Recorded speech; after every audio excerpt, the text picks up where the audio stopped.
Ladies and gentlemen, boys and girls, Fazbear Entertainment would like you to put your hands together for the one, the only,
Congratulations on completing the Freddy Fazbear virtual experience. You did an amazing job. You might be wondering if you missed anything or if there's anything left to see. So just take my word for it, you didn't miss anything and there's nothing left to see. We're looking forward to a fresh start with you now that we've all had a good laugh at these tall tales and now that you realize that Fazbear Entertainment is a safe, family-friendly brand with no skeletons in our closet. So goodbye for now, and we'll see you on the toy aisle. Bye-bye. Bye-bye. Bye-bye. Bye-bye. Take care now.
Hello? Can you hear me? Don't exit this room, okay? This isn't a mistake. This room isn't a mistake. I had to hide these logs away from the core gameplay files, in a place that only a beta tester would look, and in a place where the files could be protected. I just really hope that the next development team finds this before the game is released to the public. This game has some kind of malicious code in it that we haven't been able to fully contain or even understand for that matter. We're over budget and out of time. But that's not the reason that we're shutting down. Listen, I have to keep this short so the file size will be small enough to fly under the radar. There are more. They may not be in order. I saw it for the first time today. There was a character I couldn't make out who it was, standing at the end of the hall. I thought it was just bugged out, so I made a note of it and kept playing. But then it was looking in the window, and not like Chica or Bonnie would. It was like it was actually looking in the window, seeing what I was doing.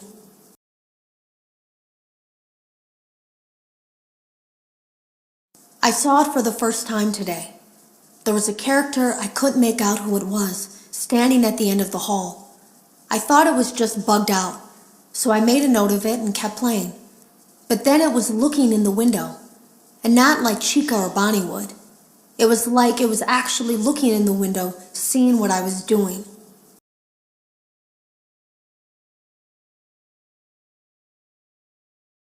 I heard a pretty heated conversation this morning between Dale, our manager, and someone else on the line. It really feels like this project is in trouble, in no small part because of the lawsuit, I'm sure. There has to be a lawsuit, there's no way there isn't. It happened in this building just a few doors down from me. I think it's made worse by the fact that Jeremy tried to tell us something was wrong. But as a dev team, we all just saw it as a challenge to find what the problem was and fix it. Who could have known that? I have to go. Have you ever heard of a guillotine paper slicer? It sounds made up, but it's an actual piece of office equipment. I didn't even know we had one in the supply room. I guess they're more common at businesses that do a lot of graphic design work. I remember seeing one when I was still in school, and even then, I knew how dangerous it looked. I was always afraid of losing a finger. That seems so silly now. Jeremy used to do design work. I guess that's how he knew it was there. The drawers have been emptied out. Someone was here. I don't think it was spring cleaning either. No, there was plastic on the floor. Someone was definitely here during the night. It had to have been the client.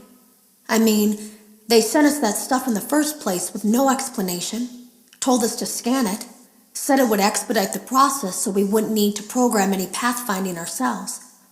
It was a budget thing, I guess. It was just junk. Circuit boards and things like that. Looked pretty old.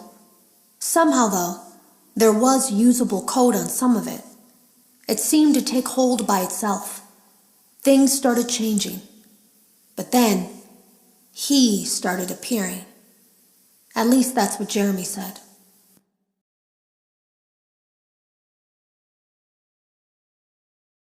The drawers have been emptied out. Someone was here. I came in early that morning. No one else was there. At least that's what I thought. The supply room was lit. I didn't even notice Jeremy standing in the testing room as I walked past. The supply room was so bright, glowing from all the way down the hall.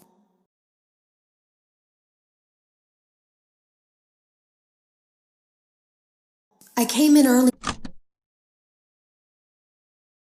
Jeremy complained of nightmares when he came in this morning. He wasn't talking about it like someone telling a friend about his dreams, though. He was pale. Looked like he hadn't eaten in days. He spent an hour talking in Dale's office, but it didn't look like he was given much sympathy. When he came out, he went directly back to the testing room. He doesn't even jump anymore. Nothing scares him. He just stands there like he's talking to someone. Sometimes he rocks from side to side. We were told to leave him alone. I knew I was in line to do the testing next. They'd been prepping me for it. I guess they knew that Jeremy would need to be replaced soon. You can always tell when a company is getting ready to fire someone. They start giving out written warnings for silly things, making sure to build a paper trail and make a case for a firing. Things that normally no one would care about suddenly become grave offenses, all worthy of being written and documented. I guess it works two ways, because it also encourages a person to quit rather than be scrutinized so heavily. I think Jeremy was too far gone to consider that option, though. The thing about it is that I don't think they were going to fire him because of anything he was doing wrong. They just knew he'd seen something. They needed to discredit him. There was something that looked like a Halloween mask laying on the floor. I didn't understand. Ink must have spilled. It was only then that I heard a shuffle from the testing room and realized Jeremy must be there. I went back and peered in the window. I couldn't see his face. He had the visor covering his head. He had ink spilled on himself as well. The front of his shirt looked black in the dark room. He turned his head in my direction, but I don't think he knew I was there. I was told I had 3 days to finish Jeremy's work, but I know it's just passing the time. They don't really expect me to do anything. It's just to keep up appearances until the buyout is complete. We have to look like we have things under control. There's another potential development studio that wants to pick up from here, but who knows what kind of lies they're being fed to convince them to do it. Against my better judgment, I'm going to do my best to see what's here, make notes of it, and try to isolate where this thing is hiding. At least then the next person that tests this will have a chance of getting rid of it. Today was my last day of beta testing, and the anomaly that I've been seeing is nowhere to be found.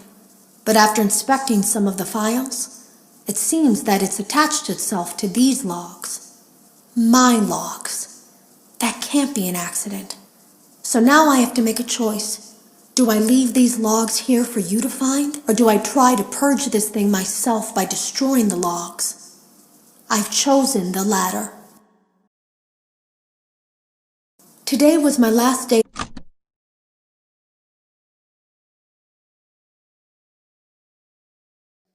I was told I had... Today was my...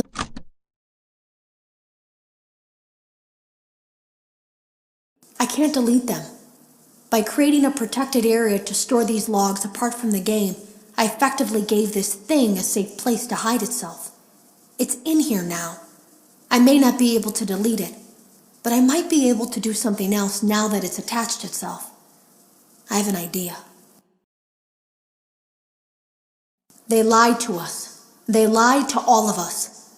They told us that the whole point of this VR game was to undo the bad PR done by a rogue indie game developer who supposedly made up a bunch of crazy stories that tarnished the brand. But that's not true at all. In their haste to develop this VR game and clear their name, they sent us some things I don't think they intended us to see, such as a hard drive containing emails between Fazbear Entertainment and a certain indie developer. Fazbear Entertainment hired the game developer. Those indie games were designed to conceal and make light of what happened. This isn't just an attempt to rebrand. It's an elaborate cover-up, a campaign to discredit everything. I ran a fragmentation program on the area of memory that was storing these logs for you. I effectively broke the files into pieces and broke the anomaly along with it. That means that you won't have my warnings to guide you, but hopefully it also means that this anomaly, this virus, or whatever it is, will remain broken and unable to do more damage. Hello. You don't know me. I had created a series of logs for you documenting the troubled development of this VR game that you're now testing, in hopes that you, whoever you are, and whatever team you're with, will abandon development. Now I fear that those logs are being used as a Trojan horse. If you're unable to abandon development, hide all traces of these logs that I've created. I fear that finding them and reassembling them will also reassemble the very thing I've tried so desperately to destroy. There is a way to kill it. It wants to escape through someone. Someone plugged into this game. That's you now. You have to let it begin the process of leaving through you. Then use the disconnect switch that I've embedded by the main stage. Let it approach you. Let it begin to merge with you. Play the music and flip the switch. That will cause a hard restart of the game and flush the memory, effectively killing it. I hope. I don't know when it will come for you.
There is a way to kill it.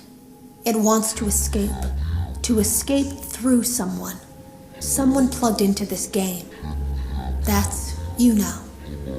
You have to let it begin the process of leaving through you. Then use the disconnect switch that I've embedded by the main stage. Let it approach you. Let it begin to merge with you. Play the music and flip the switch. That will cause a hard restart of the game and flush the memory, effectively killing it. I hope. I don't know when it will come for you.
Keep in mind.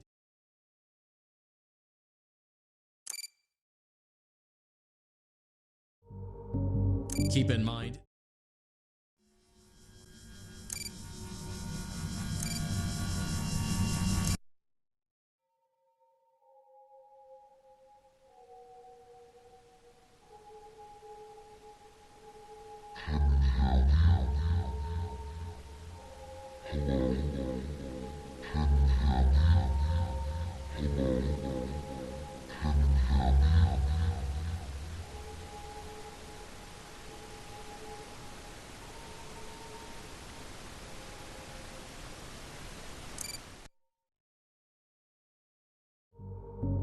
Keep in mind that this